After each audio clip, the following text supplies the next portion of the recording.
नमस्कार दर्शक बंधु जय जगन्नाथ। आज हूँ नवेम्बर 28 तारिख शुक्रवार। तेज विलंब नक आसतु नजर पकेबा आज दिन ओडिशा तथा देश विदेशर गुरुत्वपूर्ण खबर गुड़िक परवर्ती खबर बंगोपसागर में सृष्टि होइछि बात्या डिटुआ। दक्षिण पश्चिम बंगोपसागर पार्श्ववर्ती श्रीलंका उपकूल में सृष्टि है बात्या। गभीर अवपात परिणत हो दक्षिण पश्चिम बंगोपसागर पार्श्ववर्ती श्रीलंका अंचल में बात्यार रूप नहीं।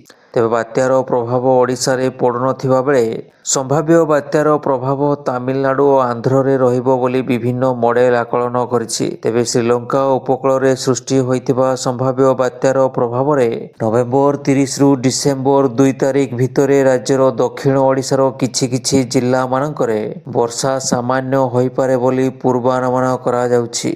दर्शक बंधु चैनल टी जदि एबे जाय सब्सक्राइब करना तेबे सब्सक्राइब करी ऑल बेल नोटिफिकेशन आइकन टी दबाई दियंतु जा फल प्रत्येक दिन सर्वप्रथम आपण ताजा खबर गुडी को जानि पारिबे। एवं भिडियोटी आपण केउ जिल्लारो देखुछंती कमेंट माध्यम रे जणांतु एवं भिडियोटी को लाइक करी आपनक प्रियजन माननकु शेयर कर दियंतु। परवर्ती खबर विधायकक मन मुताबक होई पारिबनी शिक्षक बदली। सुपारिश रे शिक्षक बदली पई विधायकक क्षमता देइथिले सरकार हेले विधायकक ठारू एही क्षमता छड़ाई नैछंती हाईकोर्ट। कहिसंती शिक्षा व्यवस्था रे राजनैतिक हस्तक्षेप उचित नुहे। हाईकोर्ट को निर्देश को विरोधी स्वागत करथिबा बेले मंत्री कहिसंती आगको बदली रे स्वच्छता आनिबु। सरकार निष्पत्ति नैथिले हाईकोर्ट नाली छक्की पकाई देले। शिक्षक एवं शिक्षयित्रीक बदली पई सांसद एवं विधायकଙ୍କୁ सरकार देइथिबा क्षमता को अपसारण करिसंती हाईकोर्ट। शिक्षा क्षेत्र रे राजनैतिक हस्तक्षेप को ना पसंद करिसंती हाईकोर्ट। परवर्ती खबर संबलपुर रे शेयर मार्केट ना रे 50 कोटी रो बड़ ठकई। मास्टरमाइंड बड़ बजार अंचलर मधुसूदन बराई को बांधिला पुलिस। स्टॉक रे विनियोग करी अधिक लाभर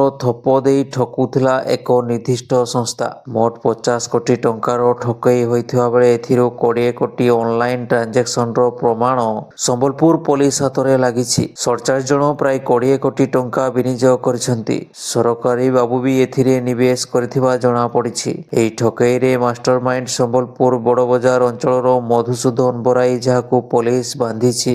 केवल संबलपुर नुहे सारा राज्य रे एभली प्रलोभन देई अनेक संस्था लोकंकु ठकीबारे लागिछंती। परवर्ती खबर अभियोग समाधान कलेनी बंद हेला दरमा। मुख्यमंत्री अभियोग प्रकोष्ठरू आसुथिबा अभियोग समाधान नहेबारु कार्यानुष्ठान निर्देश। कटक जिल्लार अभियोग समाधान रो निरुत्साहजनक प्रदर्शन जोगु खिलाफकारी अधिकारी दरमा स्थगित रखिबाकू जिल्लापाल निर्देश। के अफिसर दरमा स्थगित हेबो ताहार तालिका मध्य पठाइछंती जिल्लापाल। एने कटक ट्रेजरी ऑफिस को चिठी लिखिछंती जिल्लापाल। जनशुणाणी आसुथिबा अभियोग समाधान हेउनथिबारु सीडीएमओ बीडीओ तहसीलदार समेत 36 अधिकारी नवेम्बर मासर दरमा बंद करने निर्देश देइछंती जिल्लापाल। मुख्यमंत्री सोमवार अभियोग शुणाणी करथिबा बेले कटक जिल्लार सबुठु खराब प्रदर्शन को नहीं असंतोष प्रकाश करथिले मुख्यमंत्री ग्रीवांस सेल जहाकु नहीं कठोर होइछंती जिल्लापाल। अन्यपटे एहाकु नहीं तेजिछि बयानबाजी। परवर्ती खबर राजस्थान हाईकोर्ट को बड़ निष्पत्ति। मद दुकान खोलिबा नहीं कड़ा निष्पत्ति शुणाइछंती। एणिकी जातीय राजपथ कड़े खोलिबनी मद दुकान।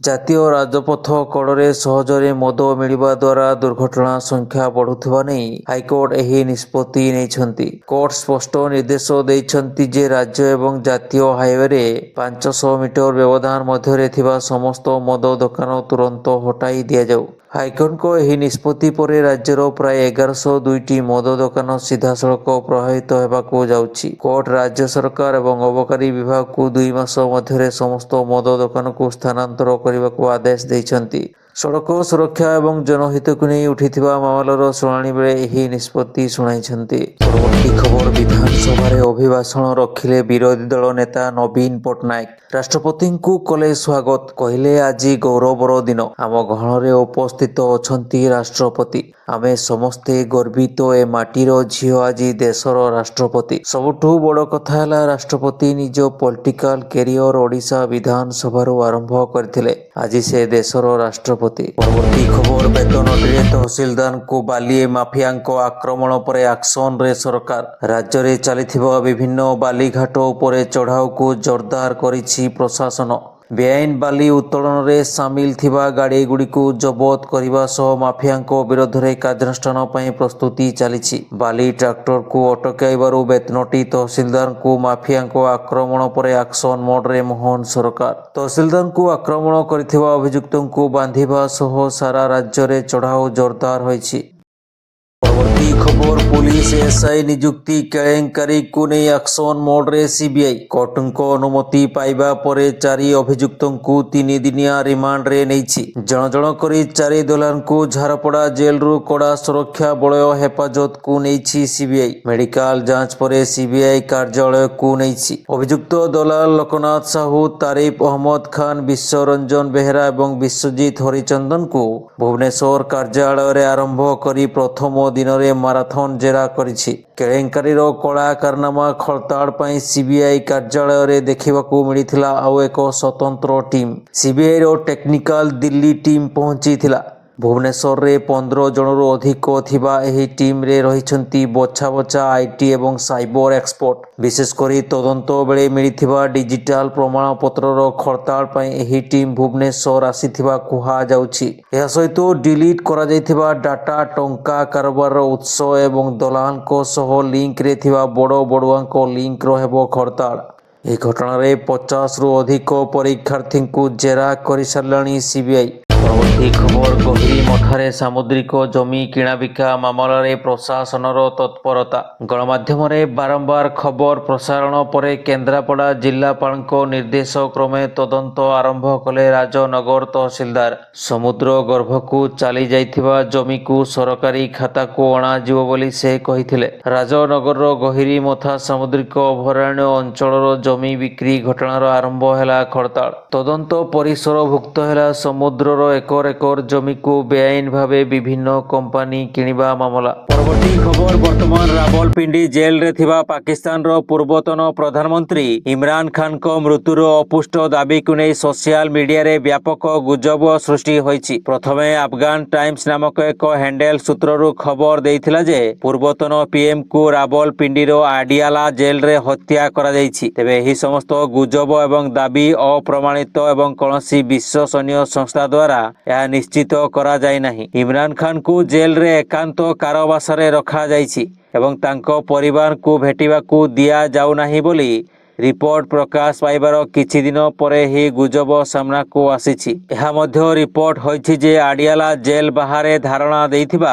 ତାଙ୍କ ଭଉଣୀମାନଙ୍କୁ ଦୁର୍ବ୍ୟବହାର କରାଯାଇଥିଲା। ପରବର୍ତ୍ତୀ ଖବର ଘରୋଇ ମାଟିରେ ଟିମ୍ ଇଣ୍ଡିଆର ଲଜ୍ଜାଜନକ ପରାଜୟ। 408 ରନ୍ ବ୍ୟବଧାନରେ ଭାରତକୁ ହରାଇ 25 ବର୍ଷରେ ଭାରତରେ ଟେଷ୍ଟ ସିରିଜ ଜିତିଛି ଦକ୍ଷିଣ ଆଫ୍ରିକା। ଘରୋଇ ମାଟିରେ ଟେଷ୍ଟ ମ୍ୟାଚ୍ କ୍ଷେତ୍ରରେ ଏହା ଭାରତର ସବୁଠାରୁ ବଡ଼ ପରାଜୟ। ଏହି ପରାଜୟ ପରେ ଏବେ ଟିମ୍ ଇଣ୍ଡିଆର ପ୍ରତ୍ୟେକ ଖେଳାଳିଙ୍କ ସହ ମୁଖ୍ୟ କୋଚ୍ ଗୌତମ ଗମ୍ଭୀରଙ୍କ ପାରିବା ପଣିଆ ଉପରେ ପ୍ରଶ୍ନ ଉଠିବାରେ ଲାଗିଛି। ଏହାଛଡ଼ା ମ୍ୟାଚ୍ ପରେ ଗୌତମ ଗମ୍ଭୀର ଯେଉଁଭଳି ବୟାନ ଦେଇଛନ୍ତି ତାହାକୁ ନେଇ ଆକଳନ କରାଯାଉଛି ଯେ ସେ ଇସ୍ତଫା ଦେଇପାରନ୍ତି। ଦ୍ୱିତୀୟ ଟେଷ୍ଟ ମ୍ୟାଚ୍ ହାରିବା ପରେ ପ୍ରେସ୍ କନଫରେନ୍ସ କରିଥିଲେ ଗୌତମ ଗମ୍ଭୀର। ଦଳର ନୈରାଶ୍ୟଜନକ ପ୍ରଦର୍ଶନ ପାଇଁ ସମ୍ପୂର୍ଣ୍ଣ ଦାୟିତ୍ୱ ନେବା ସହ ଗମ୍ଭୀର କହିଛନ୍ତି ଯେ ସିରିଜ ପରାଜୟ ପାଇଁ ସମସ୍ତେ ଦାୟୀ, କିନ୍ତୁ ଏହାର ଆରମ୍ଭ ତାଙ୍କ ଠାରୁ ହିଁ ହୋଇଛି। ଗମ୍ଭୀର ଆହୁରି କହିଛନ୍ତି ଆମକୁ ଆହୁରି ଭଲ ଖେଳିବାକୁ ପଡ଼ିବ। ଆମକୁ ଦକ୍ଷତାର ସହିତ ପିଚ୍ରେ ଛିଡ଼ା ହୋଇପାରୁଥିବା ଖେଳାଳିଙ୍କ ଆବଶ୍ୟକ ରହିଛି। ମୋର ଭବିଷ୍ୟତ ନେଇ ବିସିସିଆଇ ନିଷ୍ପତ୍ତି ନେବ, କିନ୍ତୁ ମୁଁ ସେହି ବ୍ୟକ୍ତି ଯେ ଇଂଲଣ୍ଡରେ ତୁମକୁ ରେଜଲ୍ଟ ଦେଇଥିଲା ଏବଂ ଚାମ୍ପିୟନ୍ସ ଟ୍ରଫି ଜିତାଇଥିଲା। ପରବର୍ତ୍ତୀ ଖବର ବ୍ରାଜିଲର ପୂର୍ବତନ ରାଷ୍ଟ୍ରପତି ଜାୟର ବୋଲସୋନାରୋଙ୍କୁ ସୁପ୍ରିମକୋର୍ଟ ଏକ ଷଡ଼ଯନ୍ତ୍ର ମାମଲାରେ 27 ବର୍ଷ ଜେଲ ଦଣ୍ଡରେ ଦଣ୍ଡିତ କରିଛନ୍ତି। ତାଙ୍କ ଉପରେ ଅଭିଯୋଗ ଥିଲା କି 2022ରେ ରାଷ୍ଟ୍ରପତି ନିର୍ବାଚନରେ ସେ ପରାଜିତ ହେବା ପରେ କ୍ଷମତାରେ ରହିବାକୁ ବିଜୟୀ ରାଷ୍ଟ୍ରପତି ଲୁଲା ଡି ସିଲଭାଙ୍କ ସରକାର ଭାଙ୍ଗିବାକୁ ଷଡ଼ଯନ୍ତ୍ର କରିଥିଲେ। ସେପଟେ ଶନିବାର ଦିନ ସେ ଫେରାର ହେବା ଆଶଙ୍କା କରି ତାଙ୍କୁ ଗିରଫ କରାଯାଇଥିଲା। ବ୍ରାଜିଲ ସରକାରୀ ଓକିଲଙ୍କ ତରଫରୁ ବୋଲସୋନାରୋଙ୍କ ବିରୋଧରେ ଆସିଥିବା ଅଭିଯୋଗ ହେଉଛି ସେ ସୁପ୍ରିମକୋର୍ଟ ଉପରେ ଆକ୍ରମଣ କରିବାକୁ ଯୋଜନା କରିଥିଲେ। ରାଷ୍ଟ୍ରପତି ଲୁଲା ଡି ସିଲଭା ଏବଂ ବିଚାରପତି ଡି ମୋରାୟସଙ୍କୁ ହତ୍ୟା କରିବାକୁ ଯୋଜନା କରିଥିଲେ ଏବଂ ସେନା ସହାୟତାରେ ନିର୍ବାଚନ ଫଳାଫଳ ବଦଳାଇ କହିବାକୁ ଚେଷ୍ଟା କରିଥିଲେ। ଦର୍ଶକ ବନ୍ଧୁ ଚ୍ୟାନେଲଟିକୁ ଯଦି ଏବେ ଯାଏ ସବସ୍କ୍ରାଇବ କରିନାହାନ୍ତି ତେବେ ସବସ୍କ୍ରାଇବ କରି ଅଲ୍ ବେଲ୍ ନୋଟିଫିକେସନ ଆଇକନଟିକୁ ଦବାଇ ଦିଅନ୍ତୁ, ଯାହାଫଳରେ ପ୍ରତ୍ୟେକ ଦିନ ସର୍ବପ୍ରଥମେ ଆପଣ ତାଜା ଖବର ଗୁଡ଼ିକୁ ଜାଣିପାରିବେ। ଏବଂ ଭିଡ଼ିଓଟି ଆପଣ କେଉଁ ଜିଲ୍ଲାରୁ ଦେଖୁଛନ୍ତି କମେଣ୍ଟ ମାଧ୍ୟମରେ ଜଣାନ୍ତୁ ଏବଂ ଭିଡ଼ିଓଟିକୁ ଲାଇକ୍ କରି ଆପଣଙ୍କ ପ୍ରିୟଜନ ମାନଙ୍କୁ ସେୟାର କରିଦିଅନ୍ତୁ।